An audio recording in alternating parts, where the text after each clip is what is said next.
The conference room fell silent as Marcus announced the promotion I'd been working toward for 3 years. Congratulations to our new regional marketing director, Jessica. The applause felt hollow, echoing off glass walls as I watched my boss's girlfriend beam with pride, accepting handshakes for a position she'd applied for just 2 weeks ago. I forced a smile and clapped along, my hands stinging with each hollow sound, while something cold settled in my stomach. Jessica caught my eye across the table and gave me a little wave, as if we were friends celebrating together, as if she hadn't just stolen my entire future. Before we jump back in, tell us where you're tuning in from, and if this story touches you, make sure you're subscribed, because tomorrow I've saved something extra special for you. My name is Elena Rodriguez, and I've always believed that hard work speaks louder than office politics. Growing up in a family where my parents worked double shifts just to keep our small apartment, I learned early that success comes from dedication, not connections. When I graduated with my marketing degree from State University, I was determined to climb the corporate ladder one honest rung at a time. I thought merit mattered more than anything else. I was about to learn how naive that belief really was. The morning started like any other Tuesday at Pinnacle Solutions, the mid-sized consulting firm where I'd poured my heart and soul for the past 3 years.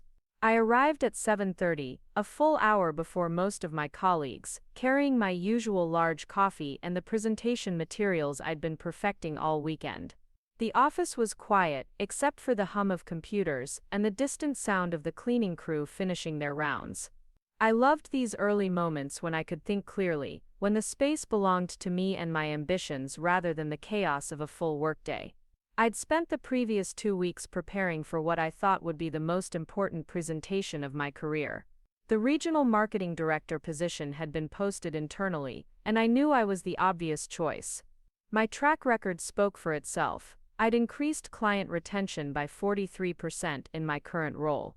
I'd developed the social media strategy that brought in our biggest client, a tech startup that now contributed 20% of our annual revenue.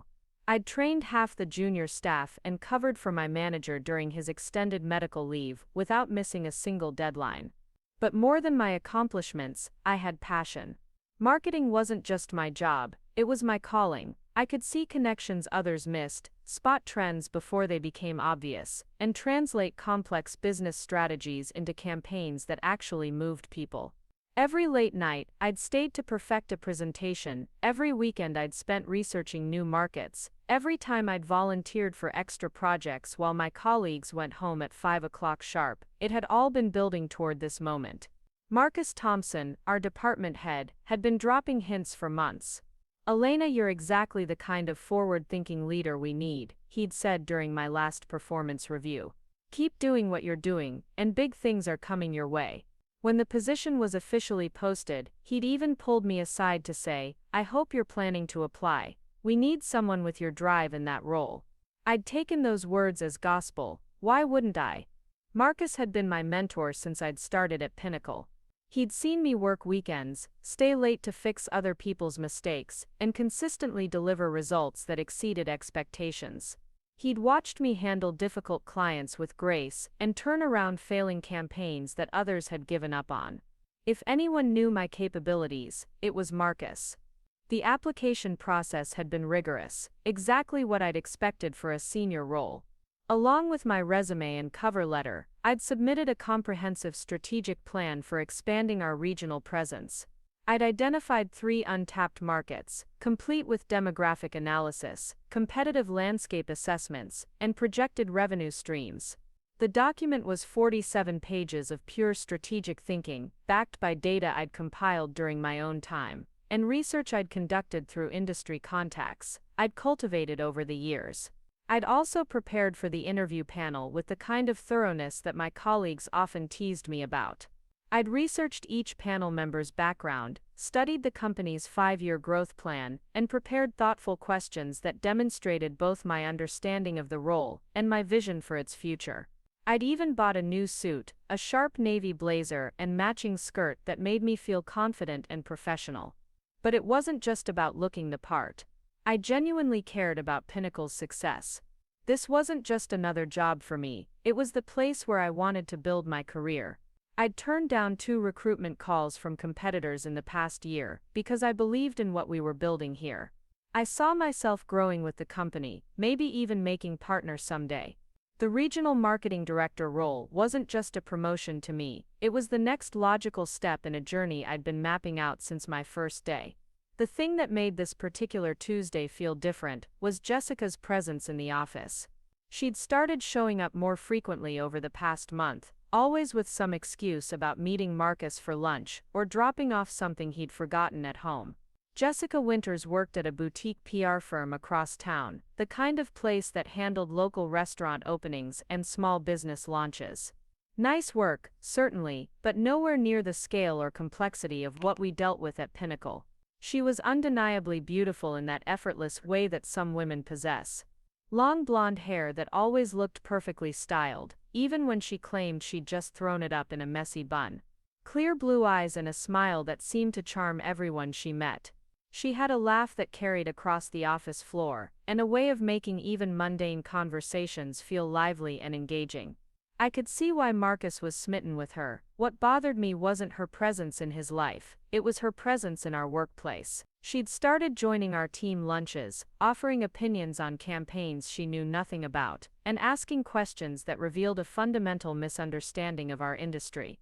During one particularly uncomfortable lunch, she'd suggested we try viral marketing for a Fortune 500 financial services client, apparently not understanding that serious investment firms don't typically want their brand associated with internet memes. But Marcus would listen to her suggestions with the kind of attention he used to reserve for senior consultants. He'd nod thoughtfully and say things like, "That's an interesting perspective, Jess. Fresh eyes are always valuable." Meanwhile, I'd sit there knowing that my strategic insights, backed by years of experience and actual results, were being weighed against the casual observations of someone who'd never managed a $1 million campaign or dealt with the regulatory complexities of our major clients. The first red flag should have been when Jessica started asking detailed questions about the regional director role during one of those lunches. What exactly would someone in that position be responsible for? She'd asked, as if she was just making conversation. Marcus had launched into a detailed explanation, covering territory expansion, team leadership, client relationship management, and strategic planning. I'd watched Jessica's eyes light up with what I'd initially interpreted as supportive interest in Marcus's work. Looking back, I realized she'd been conducting her own kind of research. Every question she'd asked, every seemingly innocent inquiry about our department structure and growth plans, had been gathering intelligence for an application I never saw coming. While I'd been openly preparing for the role I'd earned, she'd been quietly positioning herself for the role she wanted. The second red flag was more subtle. Marcus had started asking me technical questions that seemed oddly basic for someone who'd worked with me for 3 years. "Alina, can you walk me through your process for market analysis?" He'd ask during team meetings, as if he'd never seen my work before. At first, I'd been happy to share my methodology, thinking he was highlighting my expertise for the benefit of newer team members. Now I understood he'd been documenting my processes for someone else's benefit. Then there were the changes in our usual dynamic. Marcus had always been accessible, the kind of manager who kept his door open and encouraged informal check-ins. But over the past month, those casual conversations had become scheduled meetings. Our easy rapport had been replaced by a more formal distance that I'd attributed to the stress of the upcoming departmental changes. I'd convinced myself that he was just being careful to maintain professionalism during the promotion process. The third red flag was the most obvious, but I'd been too trusting to see it clearly. Jessica had started attending our department's social events, not as Marcus's date, but as what he'd introduced as a marketing professional, who brings a different perspective to our discussions. She'd joined our monthly happy hours, participated in our team-building exercises, and even contributed to our quarterly strategy sessions as an external consultant. I'd watched her charm my colleagues with stories from her PR work, making connections with people I'd worked alongside for years, but never quite clicked with on a personal level.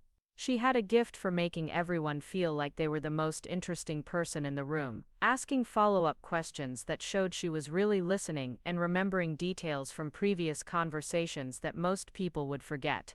What frustrated me wasn't that she was likable, it was how easily she'd inserted herself into professional spaces I'd spent years earning my place in.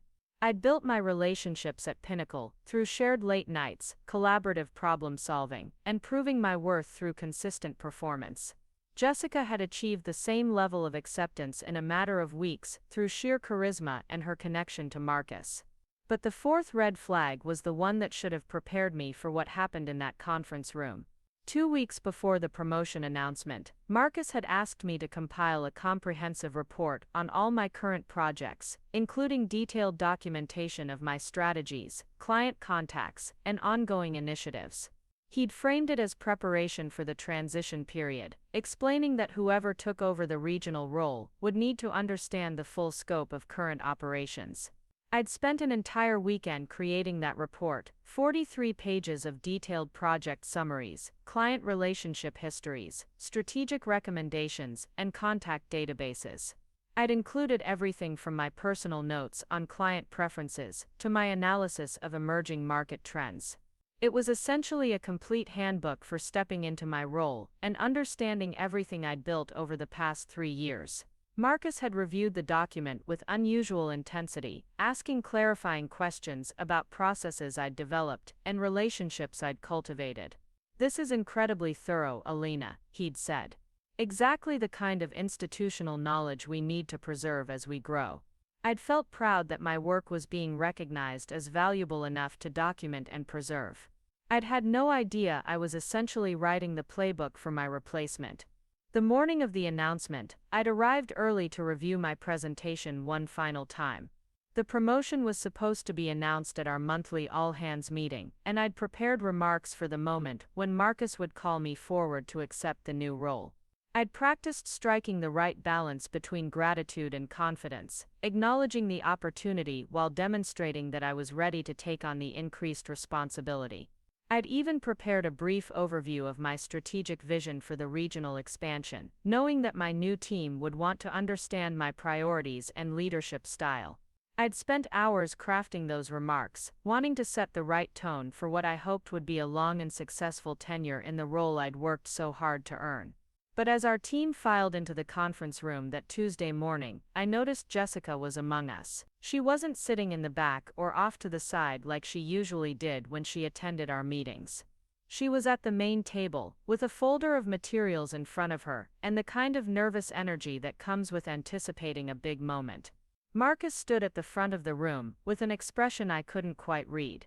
He looked excited but also slightly uncomfortable, like someone who was about to deliver news that he knew would surprise his audience. He cleared his throat and began with the usual pleasantries about team performance and company growth, but I could tell he was building up to something significant. "As you all know," he said, "we've been working to fill the regional marketing director position, and I'm excited to announce that we've found someone who brings exactly the fresh perspective and innovative thinking we need for this role." My heart started beating faster, and I straightened in my chair, preparing for the moment when he would say my name.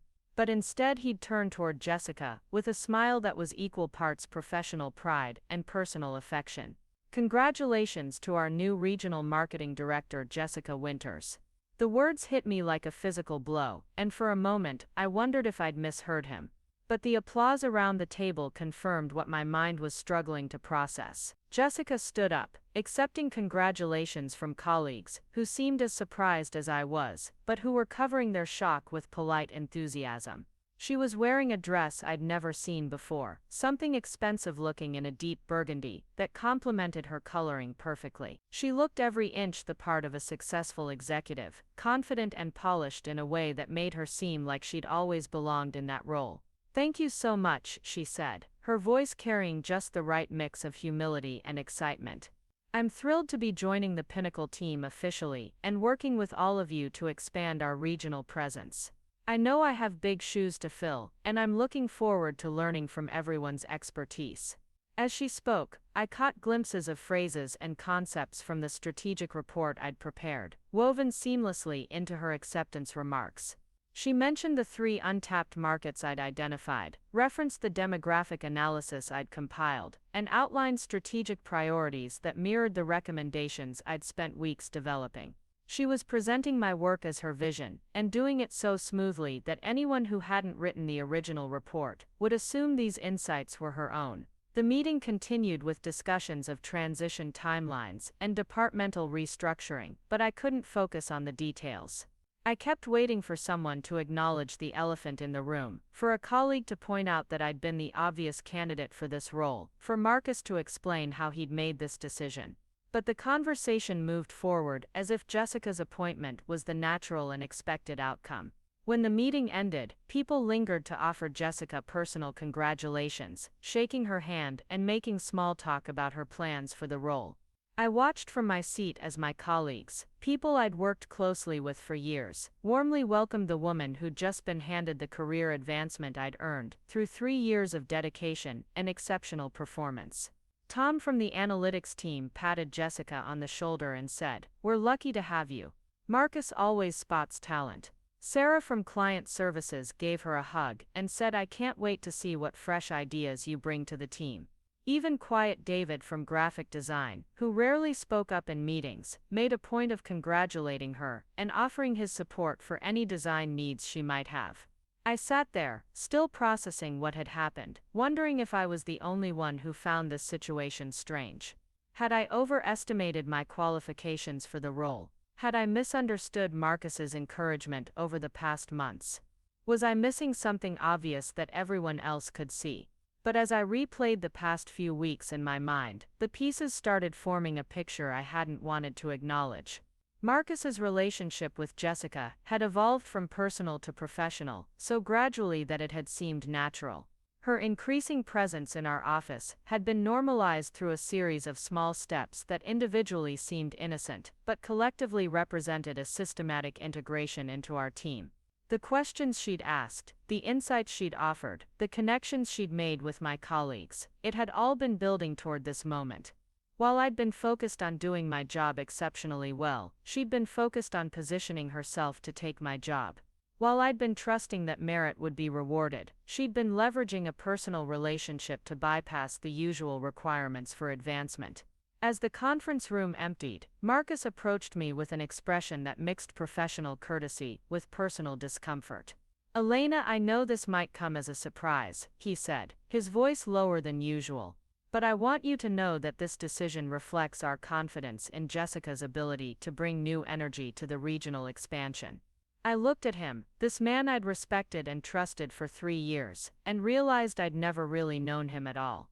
The mentor who'd encouraged my growth, who'd praised my dedication, who'd promised that big things were coming my way, had been planning to give those big things to someone else all along. "New energy," I repeated, testing the phrase. "Is that what we needed?" I thought we needed experience, proven results, and strategic thinking. My voice was steadier than I'd expected, but I could hear an edge creeping in, despite my efforts to remain professional. Marcus shifted uncomfortably, glancing toward the door where Jessica was still accepting congratulations from the last few colleagues. "Jessica brings a different perspective," he said. "Sometimes an outside viewpoint can be exactly what a team needs to break through to the next level." "An outside viewpoint," I said, nodding slowly, "from someone with no experience managing enterprise-level campaigns, no background in our industry sector, and no track record of driving the kind of growth this role requires." I wasn't trying to be confrontational, but the facts were the facts. "Elena," Marcus said, his tone taking on a slight warning quality, "I understand you're disappointed, but these decisions are complex. There are factors beyond just technical qualifications that we have to consider." Factors. The word hung in the air between us, loaded with implications that neither of us wanted to state directly. I understood perfectly what factors he was referring to, and the understanding made me feel sick. All my technical qualifications, all my proven results, all my dedication and expertise, they'd been secondary considerations to factors that had nothing to do with my ability to do the job. "Of course," I said, managing a professional smile. "I appreciate you taking the time to explain the decision. I'm sure Jessica will do great things in the role." The words tasted bitter, but I knew there was no point in pushing the conversation further. The decision had been made, and nothing I could say would change it. As I walked back to my desk, I passed Jessica in the hallway. She was on her phone, probably calling friends or family to share the good news. When she saw me, she lowered the phone and gave me that same little wave she'd offered in the conference room, accompanied by a smile that seemed genuinely warm. "Elena, hi," she said, ending her call and stepping toward me. "I wanted to thank you for all the work you've done in building up the regional initiatives. Marcus showed me your strategic report, and it's incredibly impressive. I'm going to be leaning on your expertise a lot as I get up to speed." The casual way she mentioned my strategic report, as if it was natural that she'd been given access to work I'd prepared for my own promotion application, was almost more infuriating than the promotion itself. She was going to be leaning on my expertise. She was going to be managing strategies I'd developed, overseeing projects I'd initiated, and taking credit for results I'd made possible. "I'm glad you found it useful," I managed to say. "I put a lot of work into that analysis." I watched her face for any sign that she understood the implications of what she was saying, any acknowledgement that she was essentially asking me to train her for the job that should have been mine. "Oh, it shows," she said enthusiastically. "The market research alone must have taken weeks. And the client relationship mapping is so detailed. I can tell you really know our accounts inside and out." She spoke with the kind of admiration that might have been flattering under different circumstances, but felt patronizing given the context. 3 years of relationship building," I said quietly. "It takes time to develop that kind of institutional knowledge." I was hoping she'd pick up on the subtext, that she'd understand I was pointing out the experience gap between us. But Jessica just nodded agreeably. "Absolutely. That's why I'm so grateful Marcus is keeping you on the team. I'm going to need all the support I can get as I transition into this role." She said it like she was doing me a favor by allowing me to remain in my current position, like I should be thankful for the opportunity to continue doing the work that had qualified me for the promotion she'd received. The rest of the day passed in a haze of forced normalcy. I attended meetings, responded to emails, and worked on projects as if nothing had changed. But everything had changed. The career path I'd been following had suddenly disappeared, replaced by the prospect of training my replacement and watching someone else receive credit for my work. By 5 o'clock, the office had mostly emptied, except for the usual group of dedicated employees who stayed late to finish projects or prepare for the next day. I was one of them, as always, but for the first time in 3 years, I wasn't staying because I was passionate about the work. Preparing and narrating this story took us a lot of time, so if you are enjoying it, subscribe to our channel. It means a lot to us.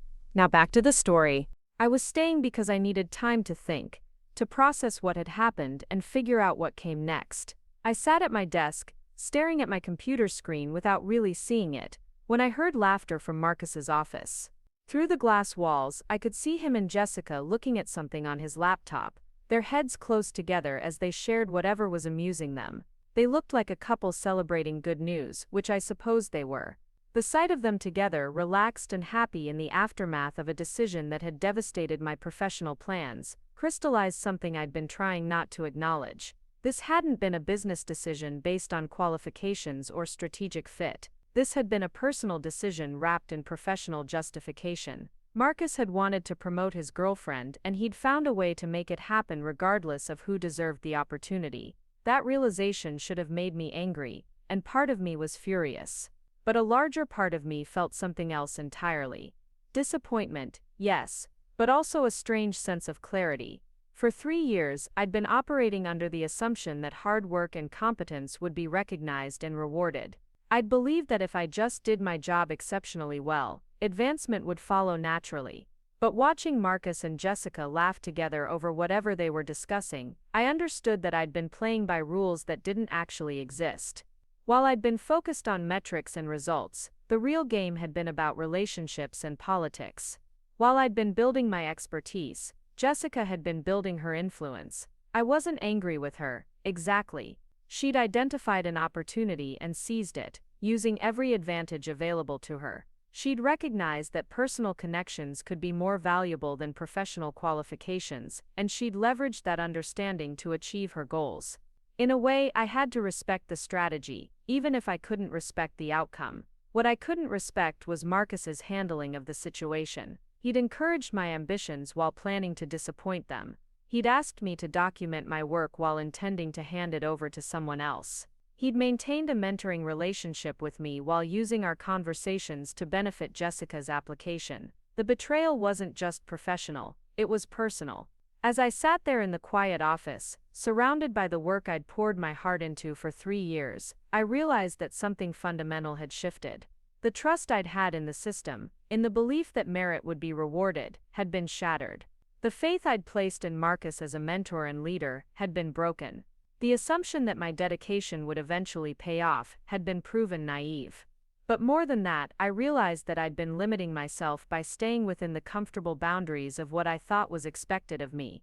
I'd been so focused on being the perfect employee, on following the rules and meeting expectations, that I'd never considered what I might be capable of if I stopped trying to fit into someone else's vision of my career.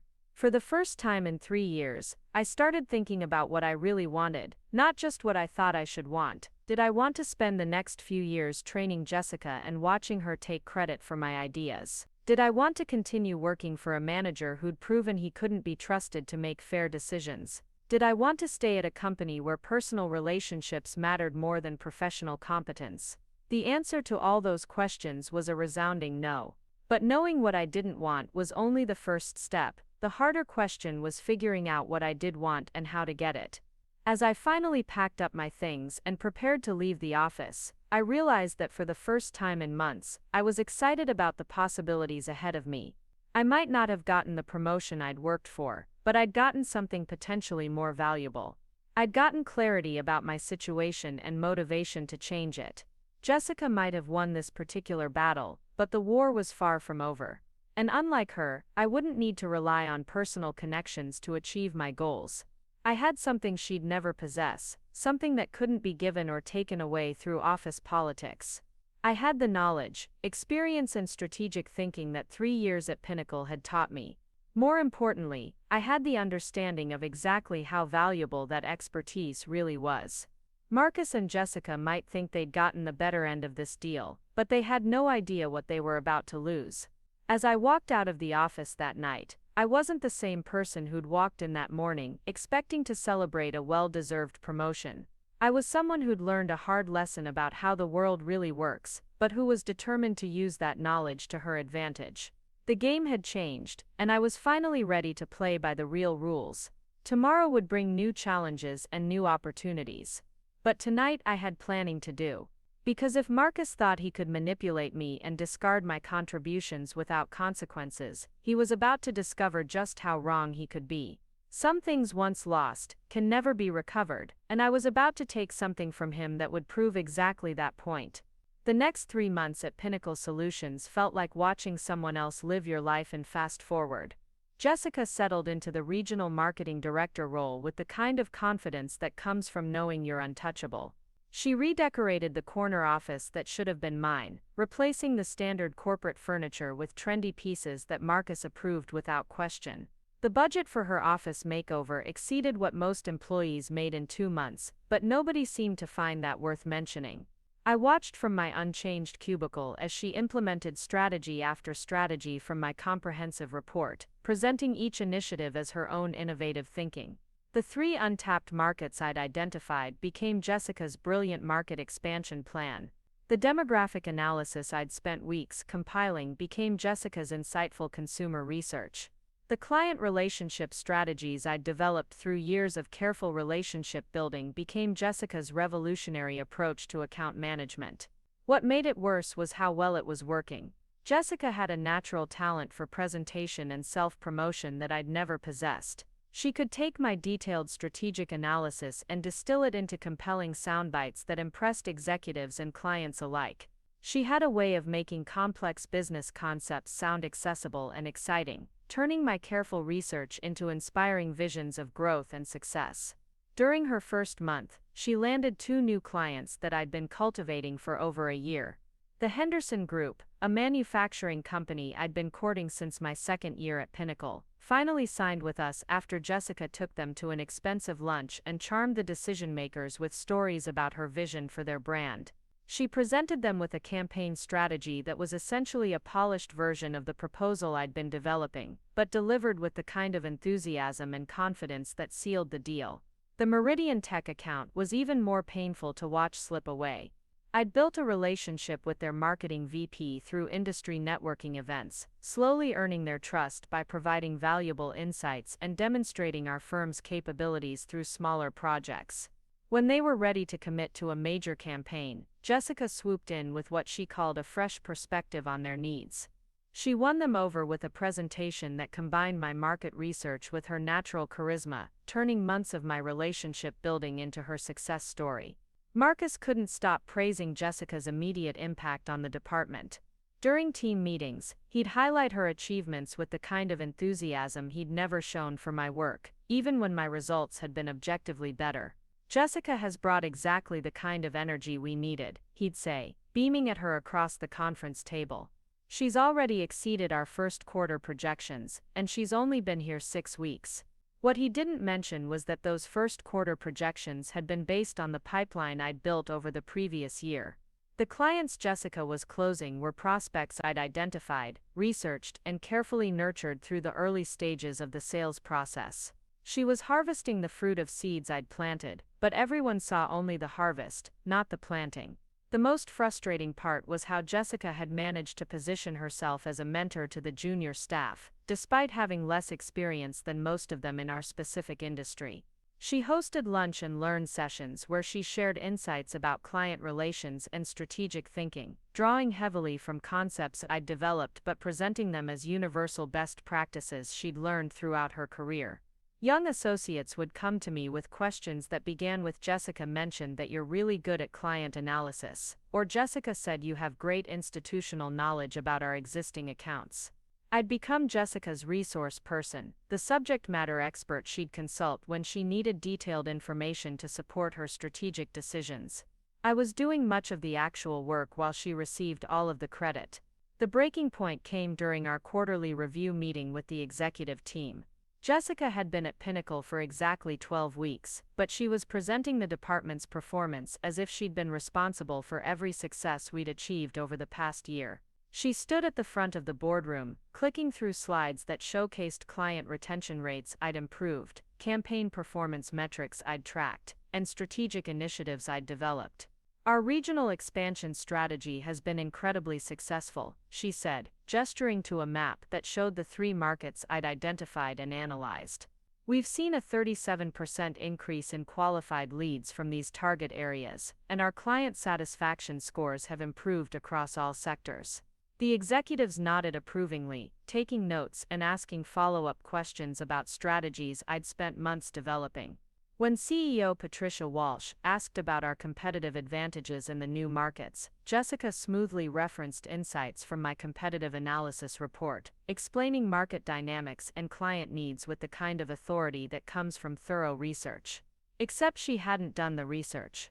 I had. She was reciting my analysis as if it was common knowledge she'd gathered through her extensive experience in regional marketing.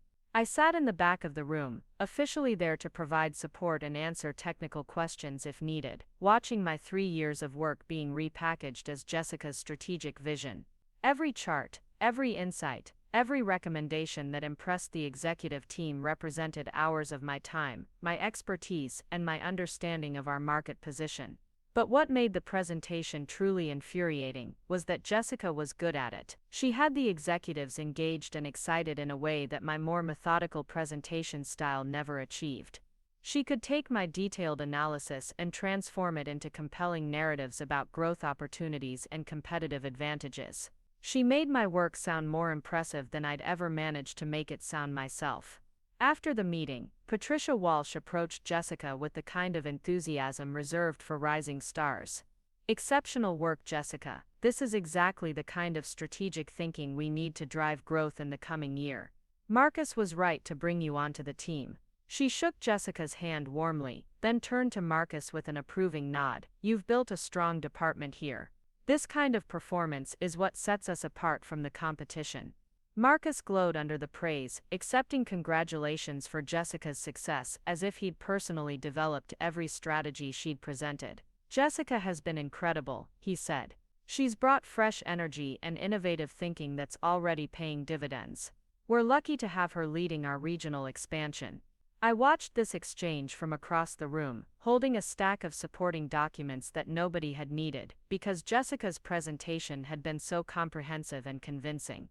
I was the technical support person for my own work, reduced to a footnote in the success story I'd written. That afternoon, Jessica stopped by my cubicle with a smile that seemed genuinely grateful.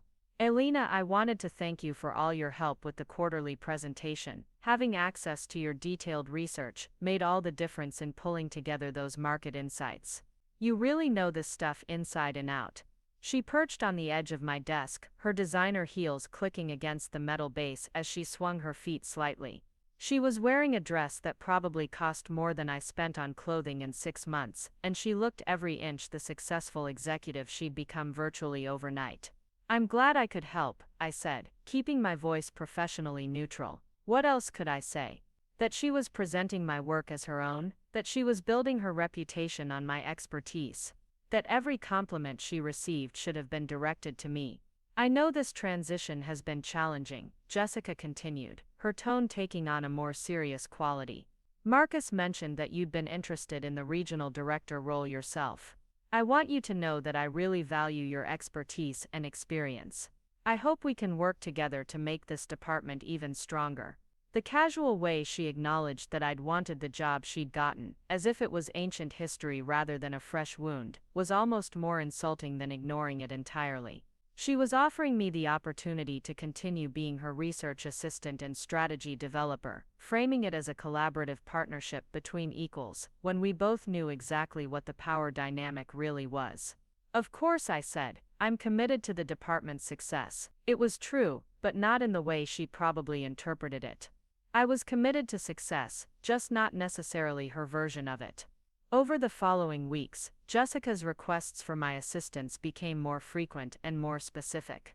She'd stop by my desk with questions that revealed gaps in her understanding of our industry and client base.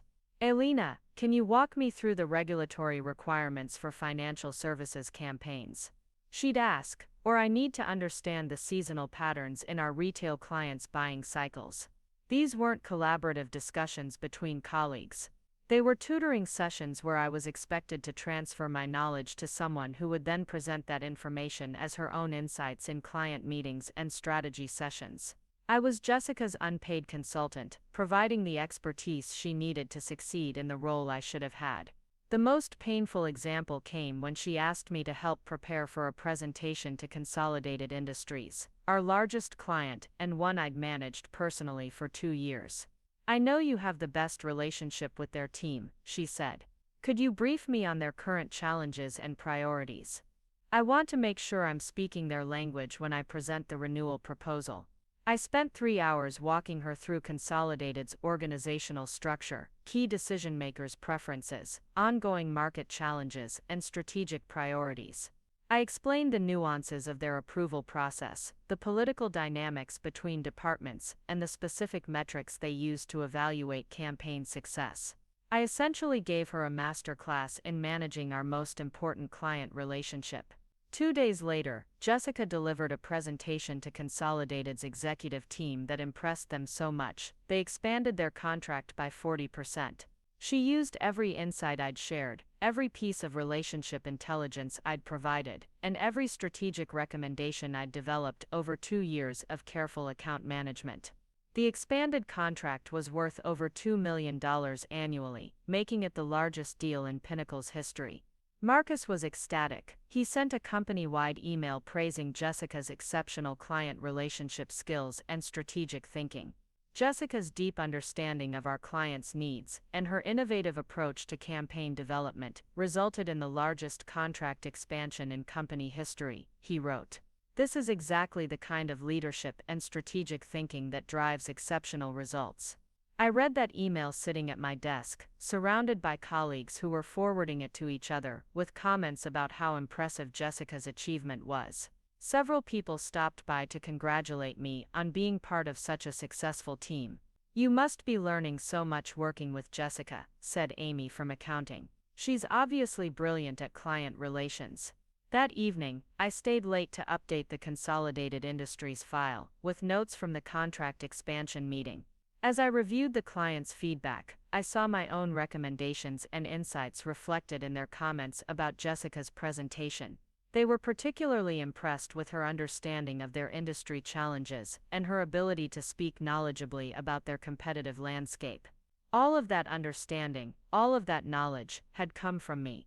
Jessica had walked into that meeting, armed with 2 years of my relationship building and strategic analysis, presenting it as her natural expertise and winning praise for insights she'd never developed herself. As I sat alone in the quiet office, updating files for a client relationship that was no longer officially mine, I realized that I was trapped in a cycle that would only get worse. The more successful Jessica became using my work, the more dependent she'd become on my expertise. The more I helped her succeed, the more essential I'd become to her continued success.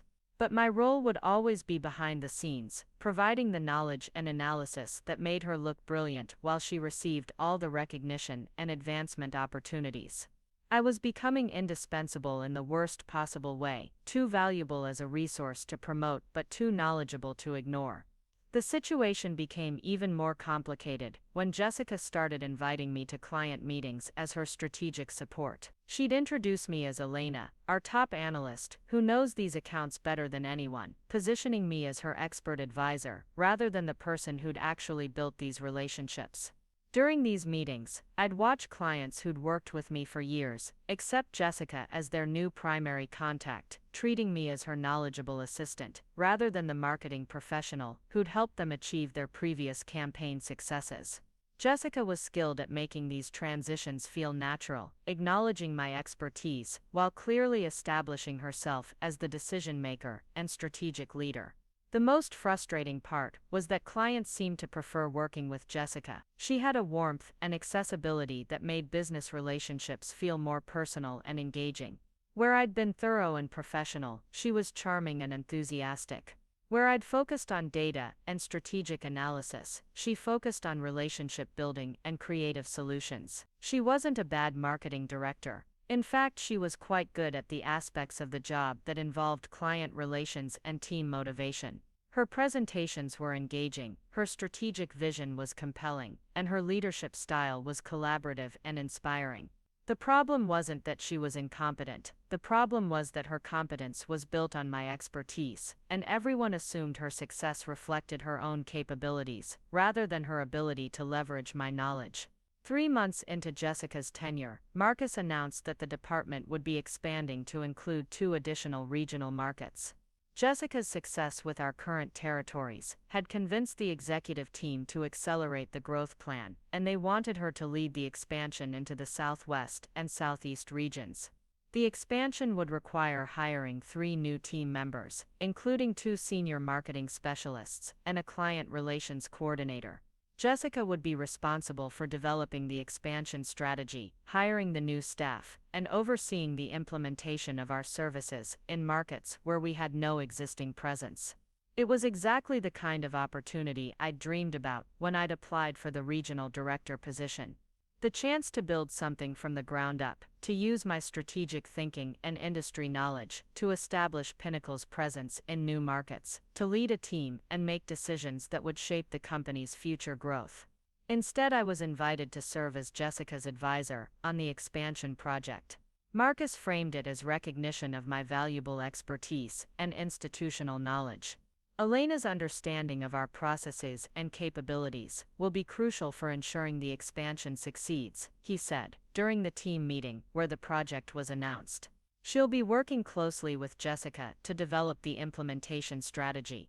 Once again, I was being asked to do the intellectual heavy lifting for a project that would enhance Jessica's reputation and advance her career. I'd be responsible for researching the new markets, analyzing the competitive landscape, developing client acquisition strategies, and creating operational frameworks for the expanded team. Jessica would be responsible for presenting these strategies to executives, managing the implementation, and receiving credit for the expansion's success. That night, I sat in my studio apartment eating takeout Chinese food and staring at my laptop screen. I'd opened a document to begin outlining the market research approach for the expansion project, but I couldn't bring myself to start typing. Every word I wrote would contribute to Jessica's continued success and my own professional stagnation. For the first time since the promotion announcement, I allowed myself to imagine what would happen if I simply refused to help. What if I told Marcus that I was too busy with my existing responsibilities to take on the expansion project? What if I suggested that Jessica, as the regional director, should be capable of developing the strategy herself?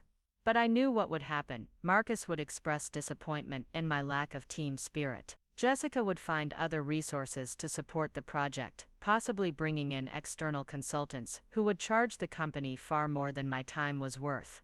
The expansion would proceed without me, and I'd be marginalized even further, as someone who wasn't willing to support the department's growth. Worse yet, I'd probably be seen as undermining Jessica's success, out of jealousy or resentment.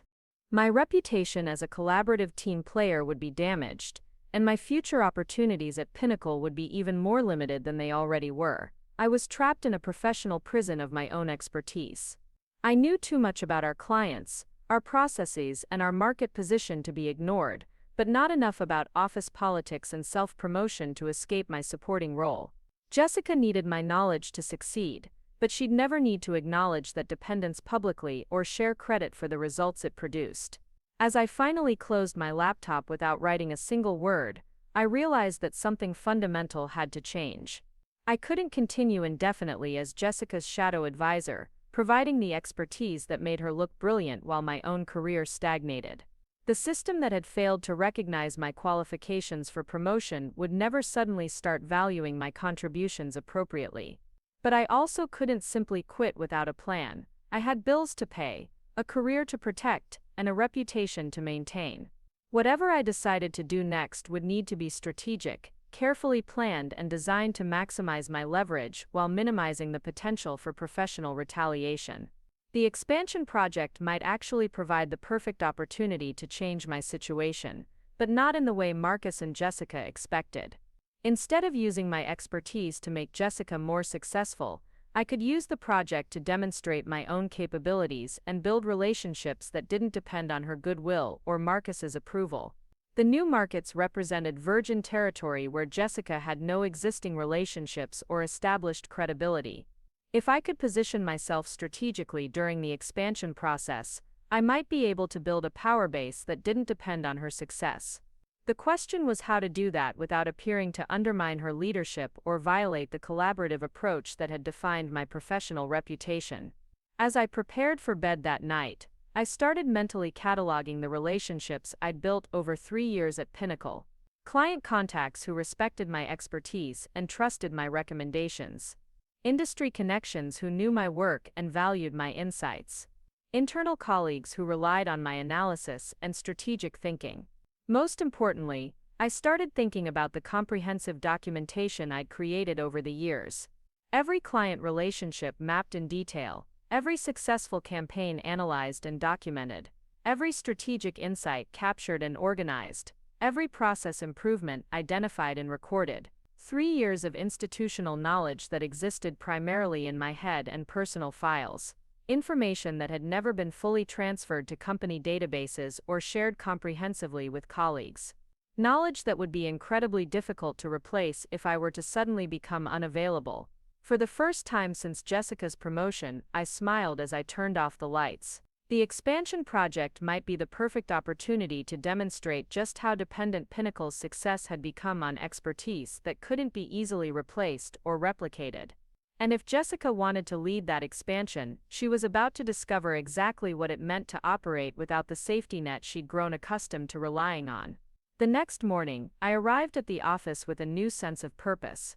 I had a plan forming, one that would require careful execution and perfect timing. But for the first time in months, I felt like I was playing offense instead of defense.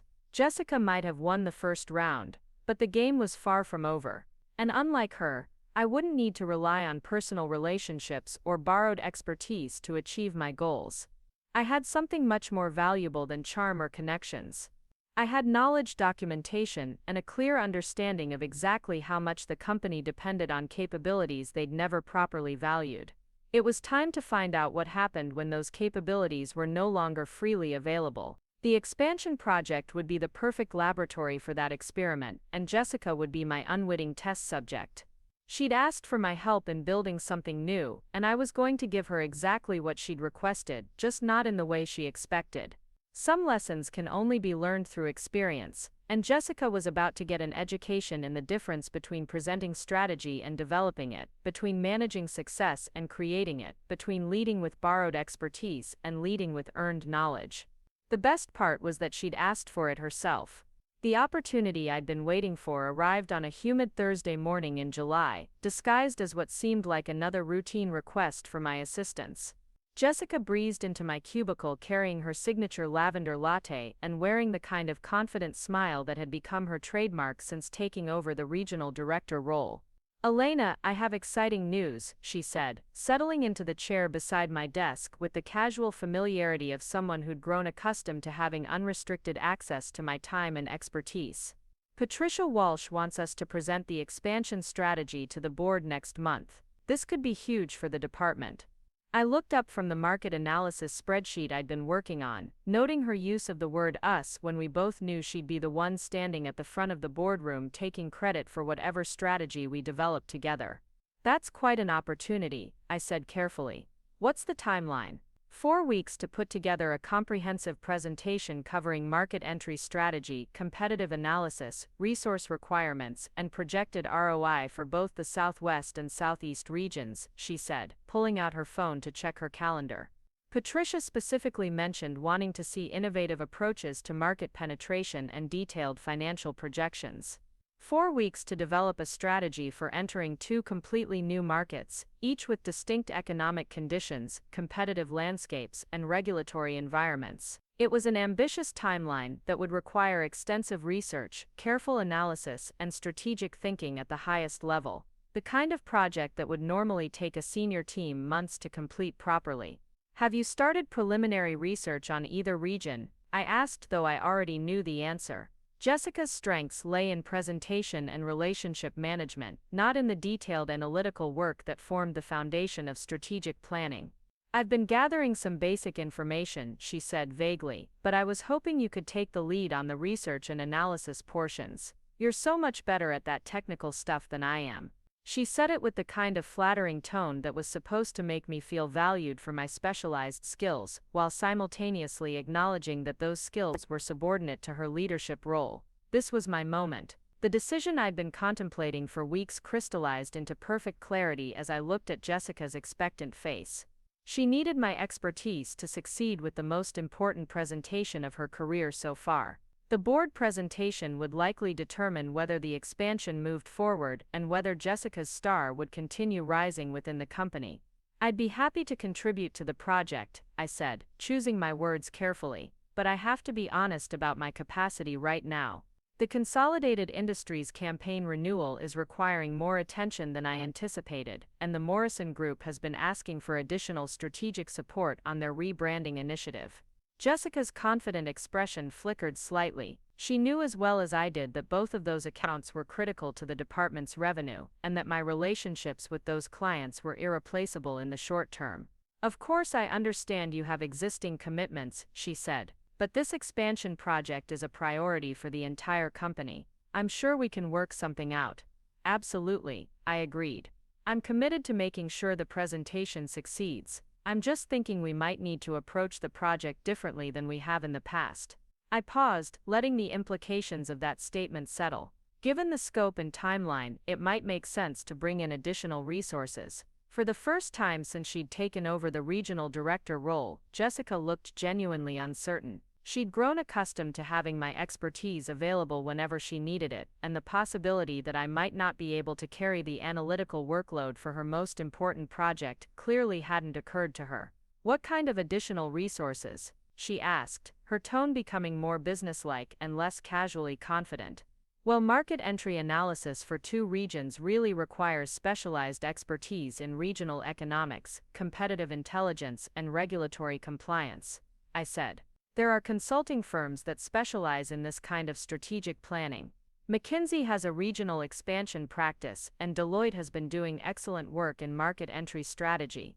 I watched Jessica's face as she processed this suggestion. Bringing in external consultants would cost the company hundreds of thousands of dollars, money that would have to come out of the department's budget and be justified to executives who expected internal teams to handle strategic planning.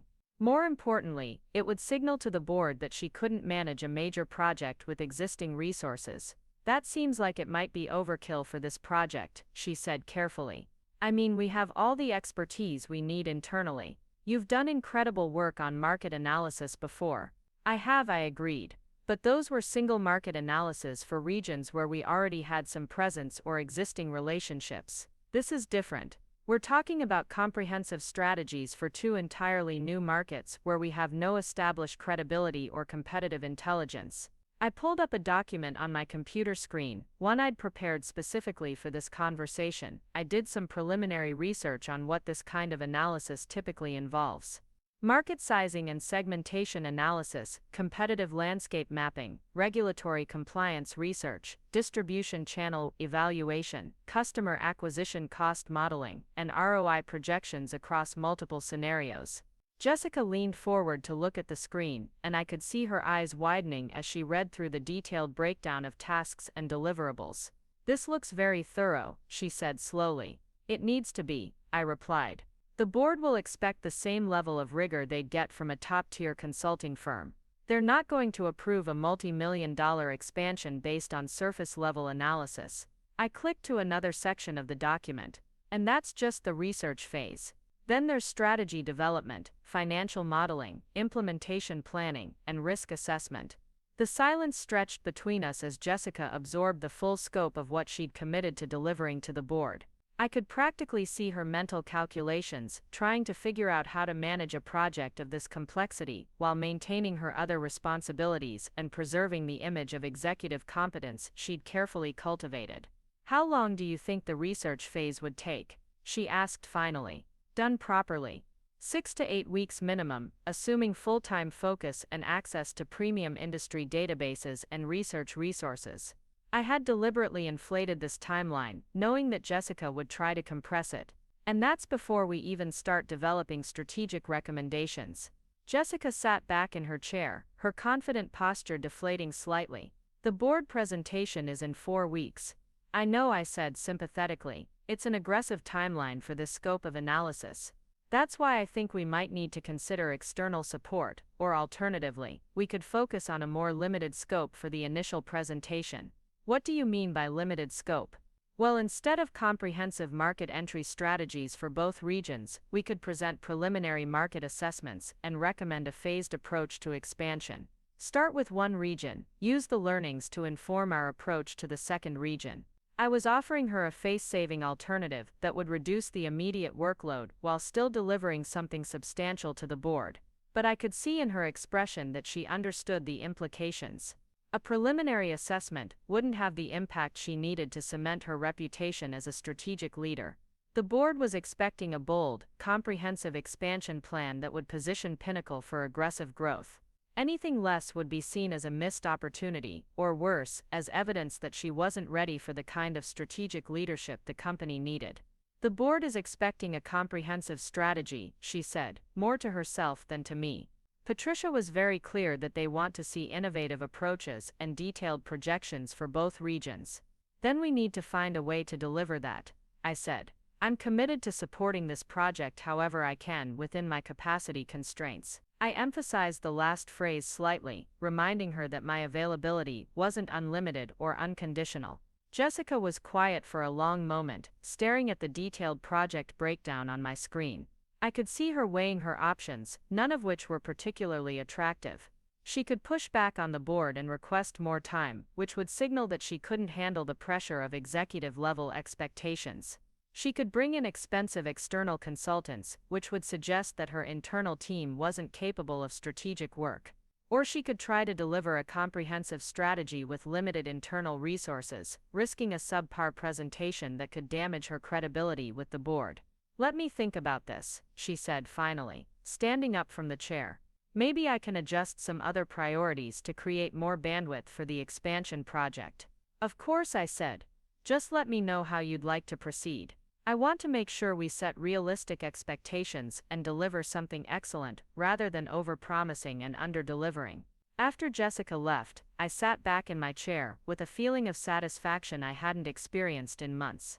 For the first time since her promotion, I'd been completely honest about the constraints and requirements of a major project, instead of quietly accepting an unrealistic timeline and making up the difference through personal sacrifice and unpaid overtime.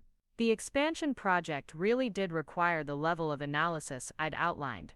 The board really would expect comprehensive strategic thinking and detailed financial projections.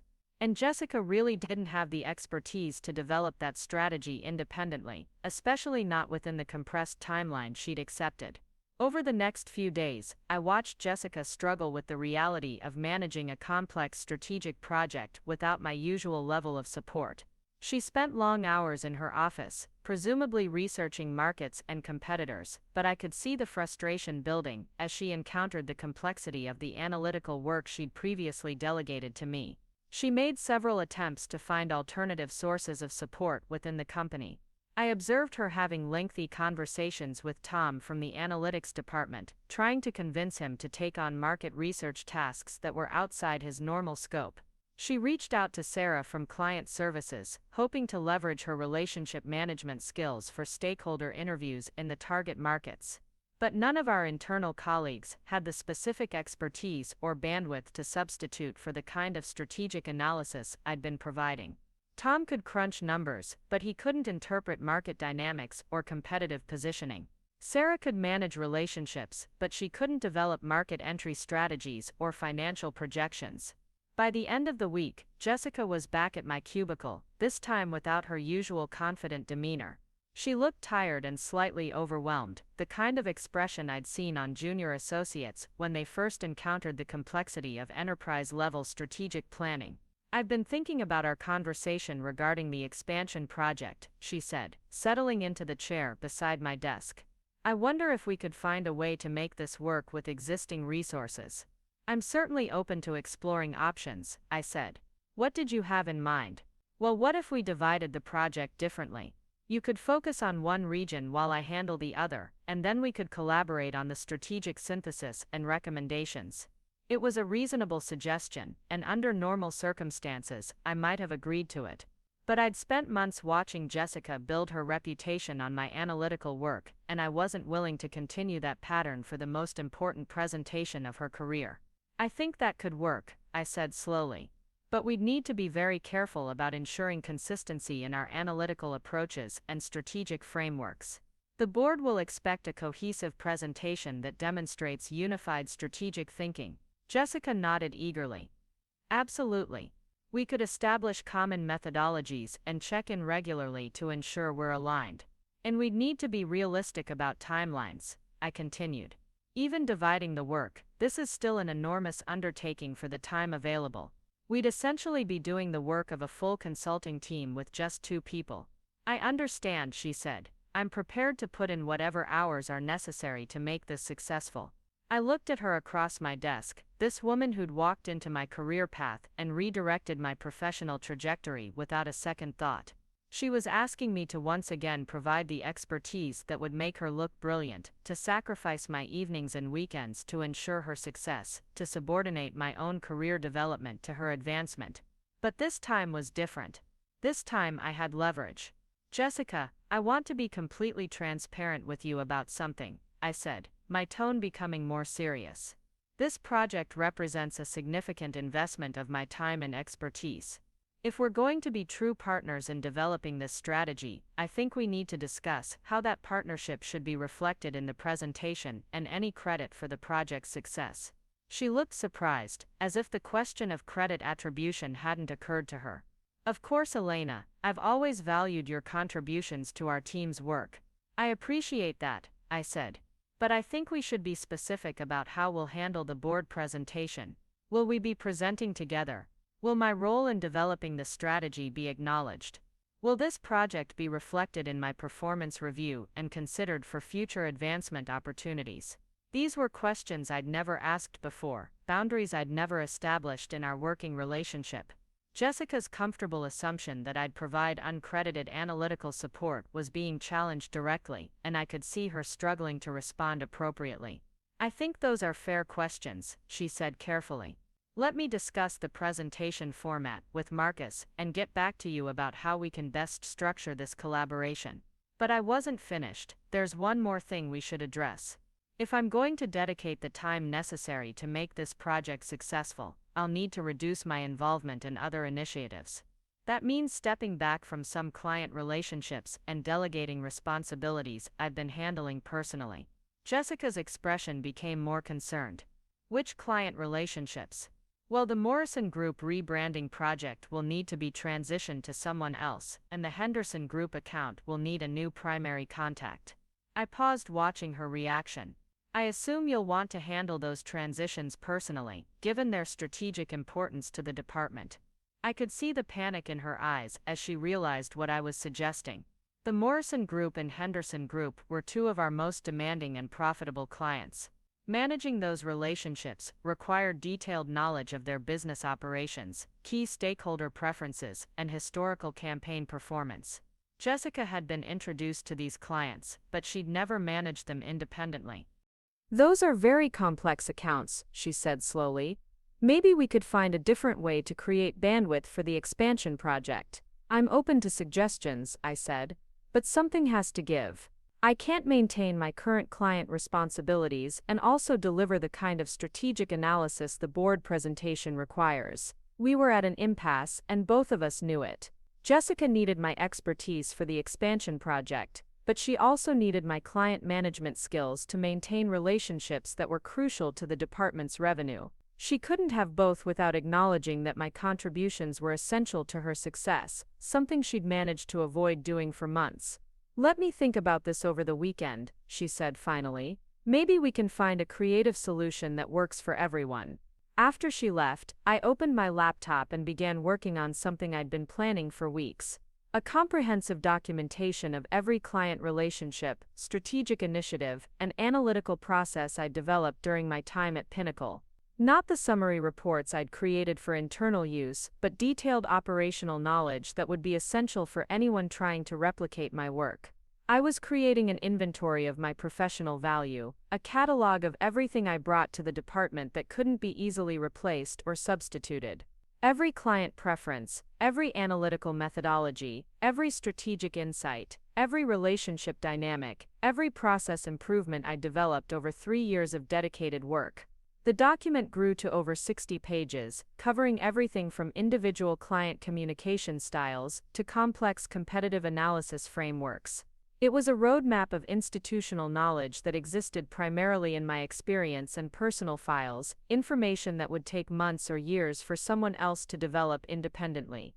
As I worked through the weekend, I realized that I'd been systematically undervaluing my own contributions. I'd focused so much on being a collaborative team player that I'd never fully appreciated how dependent the department's success had become on my expertise. Jessica's promotion hadn't just been unfair, it had been strategically foolish. The company had elevated someone who couldn't replicate the analytical capabilities that drove their results. Monday morning brought a new dynamic to my relationship with Jessica. She arrived at my cubicle earlier than usual, carrying coffee for both of us, and wearing an expression that suggested she'd spent the weekend developing a new approach to our collaboration. I talked with Marcus about the expansion project, she said, settling into the chair beside my desk.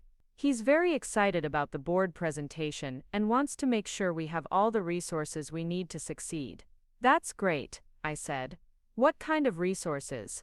Well, he's authorized overtime budget for the project, and he's open to bringing in temporary analytical support if needed. She paused, clearly building up to something more significant. He also mentioned that successful delivery of this project could lead to advancement opportunities for everyone involved. I looked at her carefully, trying to read between the lines of what she was offering. What kind of advancement opportunities? He didn't get specific, but he mentioned the possibility of creating a senior analyst position focused on strategic planning and market research. Jessica was clearly uncomfortable with this conversation, probably because she was being forced to acknowledge my value more directly than she ever had before. That sounds interesting, I said. Would this position report to you? We didn't discuss reporting structures, she said quickly. But the important thing is that your contributions would be formally recognized and rewarded. It was a significant offer, the kind of advancement I'd been hoping for since I'd started at Pinnacle.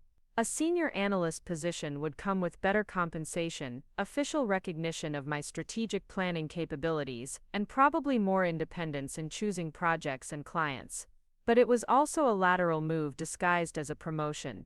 Instead of moving into management and client relationship leadership, I'd be positioned as a technical specialist supporting other people's strategic initiatives. I'd be Jessica's official expert consultant instead of her unofficial one, with a better title and higher salary, but fundamentally the same subordinate role. I appreciate Marcus considering advancement opportunities, I said. But I'd want to understand the position responsibilities and reporting structure before committing to the expansion project timeline. Jessica looked surprised. You're not sure about taking on the project. I'm committed to the department's success, I said. But I've learned that it's important to have clear expectations about roles, responsibilities, and outcomes before diving into major initiatives. We stared at each other across my desk, and I could see Jessica beginning to understand that our professional dynamic had shifted. I was no longer automatically available for whatever analytical work she needed. I was negotiating terms and conditions like a consultant rather than accepting assignments like a subordinate. What would you need to feel comfortable committing to the expansion project? She asked. It was the question I'd been waiting for, the opening that would allow me to establish new terms for our working relationship. But before I could answer, my phone rang. The caller ID showed a number I recognized immediately, one that would change everything about this conversation and everything about my future at Pinnacle Solutions. I need to take this call, I said. Reaching for the phone, could we continue this discussion later this afternoon? Jessica nodded and left my cubicle, clearly frustrated by the interruption, but unable to object to what appeared to be a business call. As I answered the phone, I smiled for the first time in weeks. The game was about to change completely, and Jessica had no idea what was coming. The voice on the other end of the line belonged to Dr. Sarah Chen, the executive director of the Regional Economic Development Council, an organization I'd been cultivating a relationship with through industry networking events over the past year. Her call was about to provide me with exactly the leverage I needed to rewrite the rules of my professional situation at Pinnacle Solutions. Elena, I hope I'm not catching you at a bad time. Dr. Chen said, I have a proposition that might interest you. Sarah Chen's voice carried the kind of excitement that comes with offering someone an opportunity they've been unknowingly preparing for their entire career. Elena, we've been following your work in regional market analysis, particularly your insights on emerging market penetration strategies in the Southeast Corridor. Your presentation at the Regional Commerce Summit last spring was exceptional. I remembered that presentation well. It had been a weekend commitment, something I'd done on my own time to build industry connections and share insights from my work at Pinnacle. Jessica had never known about it, and Marcus had barely acknowledged it when I'd mentioned including it in my professional development activities. Thank you, Dr. Chen, that's very kind of you to say. I kept my voice professionally neutral, aware that Jessica might still be within earshot. I'm calling because we're launching a major initiative, a comprehensive economic development study covering 6 southeastern states. We need someone with your specific expertise in market analysis and strategic planning to lead the research team. The position would be a significant step up, director level, with a team of 12 analysts and a budget that would allow for the kind of rigorous research I know you value. My heart began beating faster, but I forced myself to remain calm. That sounds like an interesting opportunity. Could you tell me more about the timeline and scope? 18-month project, with the possibility of extending into implementation phases if the initial research proves valuable. The compensation package is substantial, and the position would give you the kind of visibility in regional economic development that could define the next phase of your career. She paused. Elena, I'll be direct with you. We've been watching your work for over a year. You're exactly what we need for this initiative. The irony was perfect. While Jessica had been building her reputation on my analysis, I'd been building relationships and credibility in the broader industry through conferences, networking events, and professional presentations.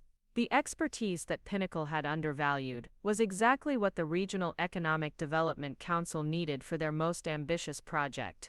"I'm very interested in learning more," I said. "When would you need a decision?" "We're moving quickly on this. Could you meet with me tomorrow afternoon? I can share the full project details, and we can discuss what this opportunity could mean for your career." After ending the call, I sat quietly at my desk, processing what had just happened. In the span of a 10-minute conversation, my entire professional situation had shifted. I now had leverage that Jessica and Marcus couldn't counter, an alternative that would not only remove me from my current frustrating circumstances, but actually reward me for the expertise they'd taken for granted. The timing couldn't have been better. Jessica needed my analytical capabilities for the most important presentation of her tenure, and I now had a competing opportunity that would eliminate my availability entirely. The expansion project that she'd assumed I would support was about to become her responsibility alone. When Jessica returned to my cubicle later that afternoon, she carried the confident demeanor of someone who'd spent time preparing for a negotiation she expected to win. She'd probably discussed strategy with Marcus, developed talking points about advancement opportunities and recognition, and convinced herself that she could secure my cooperation through the right combination of professional incentives and personal appeals. "I've been thinking about our conversation this morning," she said, settling into the chair beside my desk. "I talked with Marcus about formally recognizing your contributions to the expansion project. We could structure the board presentation as a joint effort, with both of us presenting different components of the strategy." It was a significant concession, more recognition than she'd ever offered before. Under normal circumstances, the opportunity to present directly to the board would have been exactly what I'd hoped for. But circumstances were no longer normal. "That's a generous offer," I said. "I appreciate you considering a collaborative approach to the presentation." Jessica smiled, clearly interpreting my response as acceptance. "I think it makes perfect sense. You handle the analytical components, market research, and competitive intelligence. I'll focus on strategic recommendations, implementation planning, and executive summary. We'll be playing to our respective strengths." "It does sound like a logical division of responsibilities," I agreed, "but I have something I need to discuss with you before we finalize any commitments." Her confident expression flickered slightly. "What's that?" "I received a call today about a significant career opportunity. The Regional Economic Development Council has offered me a director position leading a major research initiative. It's the kind of role I've been working toward for years." The color drained from Jessica's face as she processed what I was telling her. "That's wonderful, Elena. Congratulations. I hope you'll consider staying with Pinnacle, though. We really value your contributions here." "I appreciate that," I said. "But this opportunity represents everything I've been trying to achieve. Director-level responsibility, a team to lead, recognition for my analytical expertise, and the chance to work on projects that could influence regional economic policy." Jessica was quiet for a long moment, clearly calculating the implications of my potential departure. Without my support, the expansion project would become exponentially more difficult. She'd have to develop market analysis, competitive intelligence, and strategic recommendations independently, all while maintaining her other responsibilities and preparing for a board presentation that could define her career trajectory.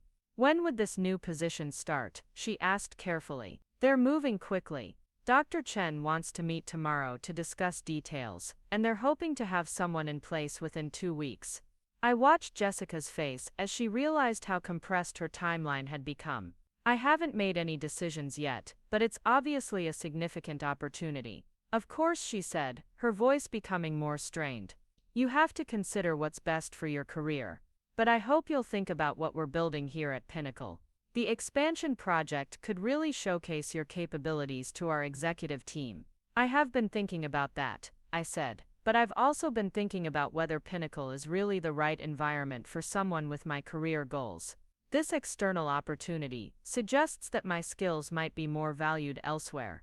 It was a gentle way of pointing out what we both knew, that Pinnacle had consistently undervalued my contributions while elevating less qualified people to positions I should have been considered for. Jessica had benefited from that pattern, but she was smart enough to understand the implications of what I was saying. What would it take to keep you here? She asked directly. The question hung in the air between us, loaded with the acknowledgement that my departure would create problems she couldn't easily solve. For months I'd been the invisible foundation supporting her success. Now she was being forced to confront what would happen if that foundation disappeared. I'd need to see a clear path to advancement that reflects my actual contributions to the department's success, I said. Not just a senior analyst position, but real leadership responsibility and recognition. What does that look like specifically? Associate director level with responsibility for strategic planning across all regional initiatives. A seat at the table for major decisions, not just a consulting role for implementation details. I paused, letting the significance of what I was requesting sink in. Essentially the kind of role where my expertise drives strategy instead of just supporting someone else's vision. Jessica was quiet for several minutes, clearly weighing her options. She could try to match what the Regional Economic Development Council was offering, but that would require convincing Marcus and the executive team to promote someone they'd already passed over for advancement. She could try to convince me that the Pinnacle opportunity was better, but we both knew that was unlikely. Or she could accept that I might leave and try to figure out how to manage the expansion project without me. I can talk to Marcus about advancement possibilities, she said finally. But you know these decisions take time, and we have the board presentation in 3 weeks. I understand the timing is challenging, I said, but I can't base my career decisions on possibilities that might not materialize. The Regional Economic Development Council is offering something concrete and immediate. What if we could accelerate the internal promotion process? Get you an answer about advancement within a week. I could see the desperation creeping into her voice. Jessica was beginning to understand that she'd built her success on a foundation she couldn't control, and that foundation was about to shift in ways that would expose the gaps in her own capabilities. Even if Pinnacle could match the external opportunity in terms of role and compensation, I said, there's still the question of whether this is the right environment for my professional growth. I've been here 3 years, and this is the first time anyone has discussed promoting me to a leadership position. The truth of that statement settled between us. Jessica had walked into a leadership role after knowing the company for 3 months, while I'd been systematically overlooked, despite 3 years of exceptional performance. The pattern was clear, and we both knew it would likely continue. Elena, I want to be honest with you, Jessica said, her tone becoming more personal. I know my promotion was surprising, and I know you were qualified for the regional director role. I've tried to make sure your contributions were recognized and valued. I appreciate that, I said. But recognition isn't the same as advancement, and being valued as a resource isn't the same as being developed as a leader. She nodded slowly, acknowledging the distinction I was making. If you do decide to leave, would you be willing to help transition the expansion project? I know it's a lot to ask, but the timeline is so compressed. It was the question I'd been expecting, the request that would determine how our professional relationship ended. Jessica was asking me to ensure her success, even as I pursued my own opportunities elsewhere, to continue providing the expertise that had enabled her advancement while I moved on to a role that would finally recognize my capabilities. I'm committed to acting professionally, regardless of what I decide about the external opportunity, I said. But I think we need to be realistic about what's possible within the existing timeline. If I do accept the new position, there won't be time for a comprehensive knowledge transfer. Jessica's face went pale as she fully grasped what I was telling her. The expansion project would succeed or fail based on her own capabilities, without the safety net of my analytical support. She'd have to prove that her promotion had been based on her strategic thinking and leadership abilities, not just her relationship with Marcus. I understand, she said quietly. When will you make your decision? I'm meeting with Dr. Chen tomorrow afternoon, I said. I should have a clear sense of the opportunity after that conversation. After Jessica left, I opened my laptop and began updating my resume, adding the projects and achievements that had defined my 3 years at Pinnacle. As I documented my accomplishments, I realized how impressive my track record really was. Client retention improvements, revenue growth, strategic initiatives, process innovations, the kind of results that should have led to multiple promotions by now. The Regional Economic Development Council had recognized what Pinnacle had missed, that my expertise was valuable enough to build an entire research initiative around. They were offering me the opportunity to lead, to shape strategy at the highest level, and to be recognized for the capabilities I'd been developing throughout my career. That evening, I received a text from Marcus asking if I could meet with him first thing in the morning. Word of my potential departure had clearly reached him, probably through Jessica's urgent report about the expansion project's suddenly uncertain status. The meeting would give me one final opportunity to gauge whether Pinnacle was capable of valuing my contributions appropriately. But as I prepared for bed that night, I already knew what my decision would be. The Regional Economic Development Council wasn't just offering me a better position, they were offering me the chance to work with people who understood my value from the beginning. They'd been watching my work, following my career, and building their opportunity around my specific expertise. Pinnacle had taught me valuable lessons about my own capabilities, and about the difference between being useful and being valued. Jessica had shown me what it looked like when someone received opportunities without earning them, and how quickly success could be built on borrowed expertise. Tomorrow's meeting with Dr. Chen would be the beginning of the next phase of my career, one where my strategic thinking would drive organizational success instead of just supporting someone else's advancement. And Jessica would finally discover what it meant to lead without a safety net, to succeed or fail based on her own capabilities rather than her access to mine. The expansion project that was supposed to cement her reputation was about to become the test that revealed the difference between managing success and creating it. And Marcus was about to learn that undervaluing critical expertise has consequences that can't be easily reversed. Marcus's office felt different that Tuesday morning. The familiar space where I'd received praise, feedback, and broken promises over 3 years suddenly seemed smaller, less impressive. He sat behind his polished desk wearing the expression of someone trying to salvage a situation that was rapidly spinning beyond his control. "Alina, I understand you've received an external opportunity," he began, his tone carefully measured. "Before you make any decisions, I wanted to discuss your future here at Pinnacle." I settled into the chair across from his desk, the same chair where I'd sat countless times believing that my dedication and results would eventually be rewarded. "I appreciate you taking the time to meet with me, Marcus. You're one of our most valuable team members," he continued. "Your analytical work has been instrumental in our department's success. I'd hate to see us lose that expertise."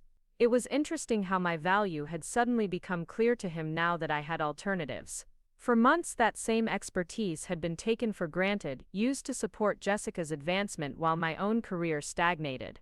"Thank you for saying that," I said. "It means a lot to hear you acknowledge my contributions."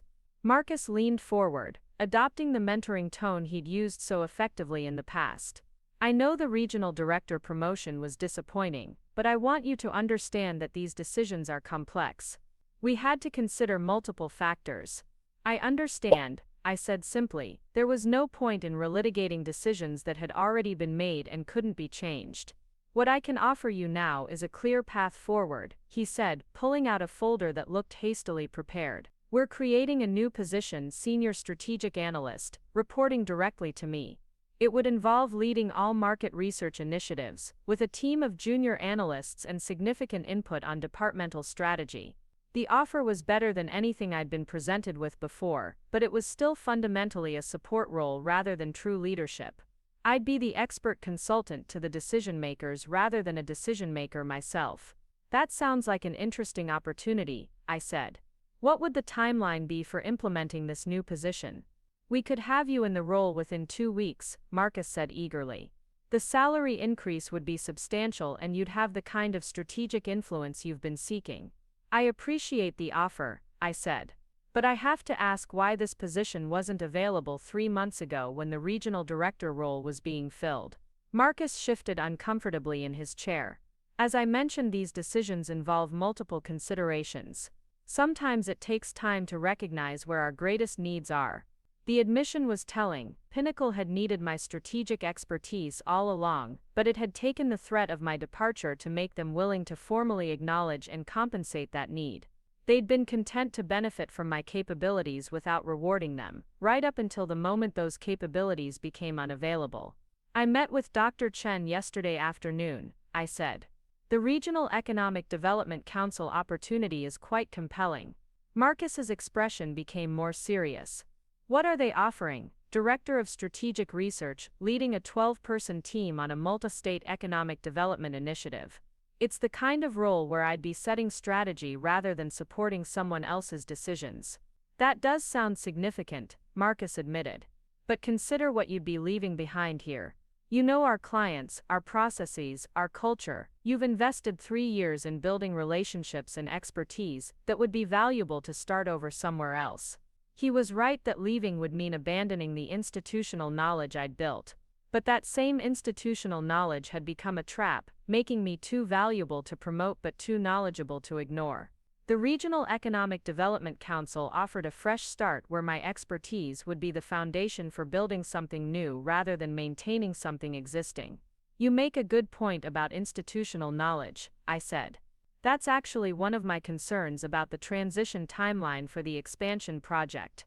Marcus's face went pale. What do you mean? Well, if I do accept the external opportunity, I'd need to start within 2 weeks.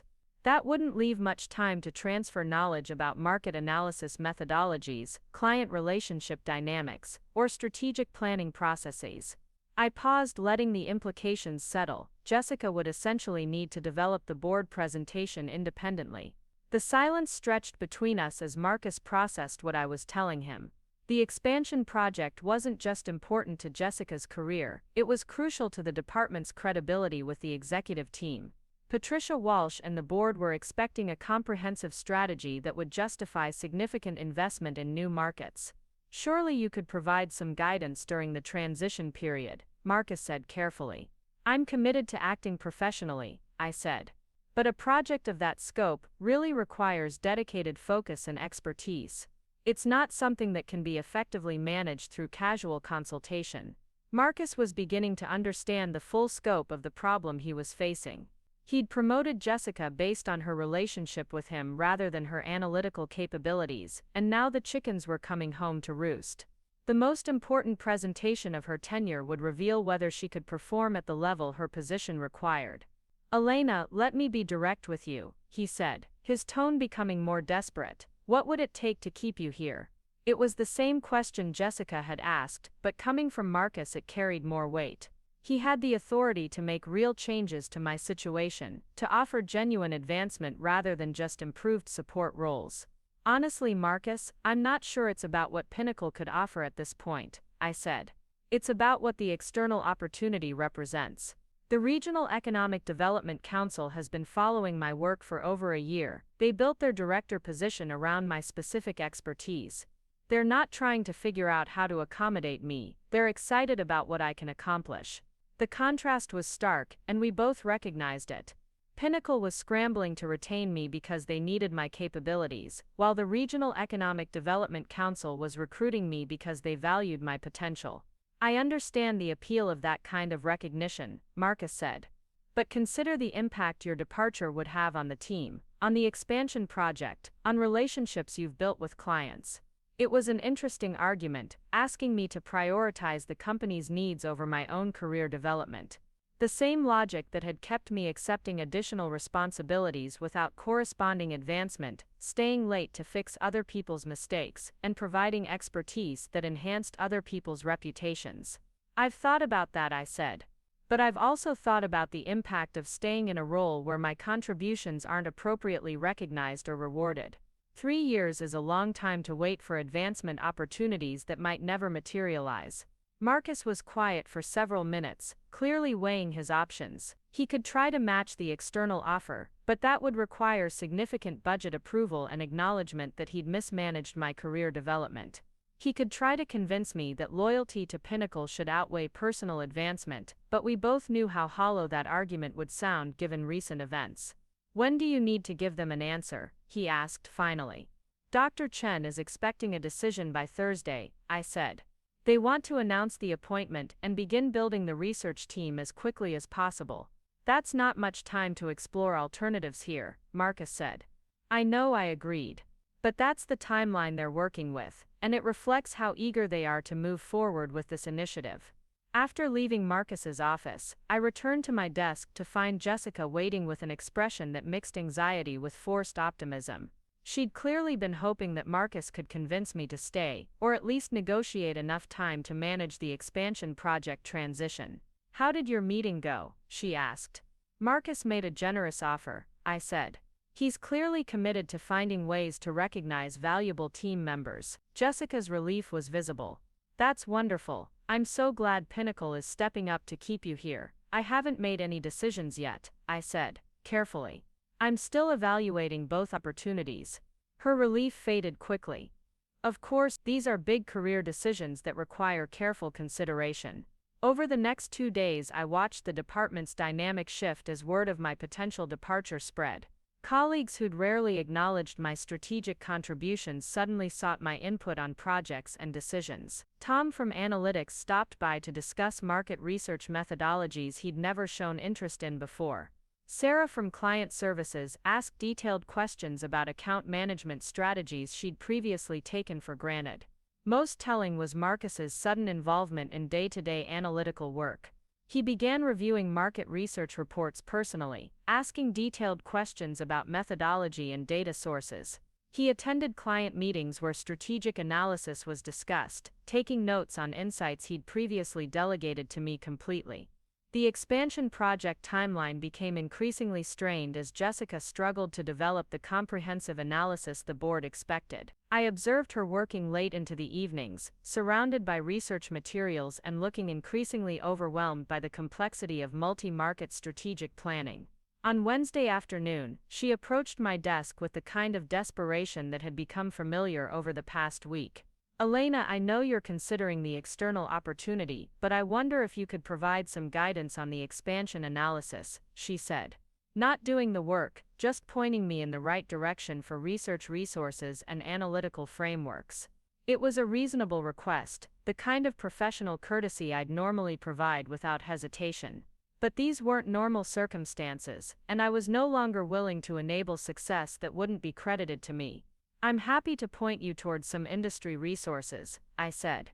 "The Regional Commerce Association has excellent databases for market analysis, and McKinsey's published research on market entry strategies could provide useful frameworks." Jessica took notes eagerly, clearly hoping for more specific guidance. "What about competitive intelligence? How do you typically approach market positioning analysis?" "There are several standard methodologies," I said.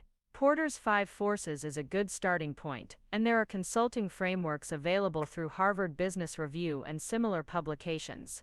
I was providing general guidance rather than specific insights, theoretical resources rather than practical shortcuts. Jessica would have access to the same information any competent analyst could find, but she wouldn't have the interpretive expertise that came from years of applying these methodologies to real client situations. Thursday morning arrived with the finality of decision day. Dr. Chen had scheduled a call for 10 o'clock to receive my answer about the Regional Economic Development Council position. As I prepared for that conversation, I realized that my choice had been made days ago, crystallized through watching how Pinnacle responded to the threat of losing capabilities they'd never properly valued. The call with Dr. Chen was energizing in a way my work conversations hadn't been for months. She spoke about the research initiative with genuine excitement, describing the impact their findings could have on regional economic policy and development strategies. She outlined the team I'd be leading, the resources available for the research, and the visibility the position would provide within the economic development community. "Elena, I want to be clear about something," she said near the end of our conversation. "This isn't just about hiring someone with your technical skills. We've been following your strategic thinking through your presentations and published insights. You have a perspective on regional economic dynamics that we believe could shape policy discussions at the state and federal level." It was the kind of recognition I'd been seeking throughout my career, acknowledgement that my expertise had value beyond supporting other people's initiatives. The Regional Economic Development Council wasn't just offering me a job, they were offering me the opportunity to establish myself as a thought leader in regional strategic planning. "I'm honored by your confidence," I said, "and I'm excited to accept the position." After ending the call, I sat quietly at my desk for several minutes, processing the magnitude of what I'd just committed to. In 2 weeks, I'd be leading a team of 12 analysts on a project that could influence economic development policy across 6 states. I'd be setting strategy rather than supporting it, making decisions rather than implementing them, building something new rather than maintaining something existing. My resignation letter was brief and professional, thanking Pinnacle for the opportunities I'd been given while expressing excitement about the next phase of my career. I printed it and walked to Marcus's office, knowing that this conversation would be my final act as a Pinnacle employee. Marcus read the letter twice, his expression growing more resigned with each reading. "I was hoping you'd reconsider," he said finally. "I appreciate everything Pinnacle has taught me," I said. "But this opportunity represents exactly what I've been working toward." "What about the expansion project?" "Jessica really needs support with the analytical components." It was interesting that his primary concern was Jessica's success rather than my career development, but not surprising given how our professional relationship had evolved. "I'm confident Jessica will develop an excellent presentation," I said. "She has access to the same research resources and analytical frameworks that any strategic planner would use." Marcus nodded slowly, recognizing that I wasn't going to provide the safety net that had enabled Jessica's previous successes. "We'll miss your expertise." "Thank you for saying that," I said. "I've learned a great deal here about strategic analysis, client relations, and professional development." I spent my final 2 weeks documenting processes and transitioning client relationships, but I was careful to focus on procedural knowledge rather than strategic insights. I created detailed guides for accessing research databases, outlined standard analytical methodologies, and provided contact information for industry resources. What I didn't provide was the interpretive expertise that had made my analysis valuable, the relationship insights that had enabled successful client management, or the strategic thinking that had driven departmental success. Those capabilities couldn't be transferred through documentation, they had to be developed through experience and expertise. Jessica's board presentation took place 2 weeks after my departure. I heard through industry contacts that it was professionally adequate but lacked the strategic depth and analytical rigor the board had expected. The expansion project was postponed pending additional research and strategic development. 6 months later, I received a LinkedIn message from Tom in analytics. Jessica had resigned from Pinnacle to pursue opportunities in boutique PR, returning to the kind of work that matched her actual capabilities. Marcus had been reassigned to a different division after the department's performance declined significantly, following my departure. My work at the Regional Economic Development Council had exceeded everyone's expectations, including my own. The research initiative was generating insights that were being cited in policy discussions and academic publications. I'd been invited to present findings at 3 major conferences, and had been approached by federal agencies interested in replicating our methodologies in other regions. Most importantly, I was finally working in an environment where my expertise was valued from the beginning, where my strategic thinking drove organizational success, and where my career development was prioritized by leadership who understood the difference between managing talent and developing. The expansion project that was supposed to cement Jessica's reputation had instead revealed the gap between borrowed expertise and earned capability. Marcus's failure to recognize and develop internal talent had cost Pinnacle not just my analytical capabilities, but the institutional knowledge and client relationships I'd built over 3 years. They'd learned too late that taking someone's contributions for granted is the fastest way to lose access to those contributions entirely. Some professional relationships can be repaired, some mistakes can be corrected, and some opportunities can be recreated. But trust, once broken, and expertise, once departed, leave gaps that can never be filled by the same people who created the need for them in the first place. Up next, you've got 2 more standout stories right on your screen. If this one hit the mark, you won't want to pass these up, just click and check them out.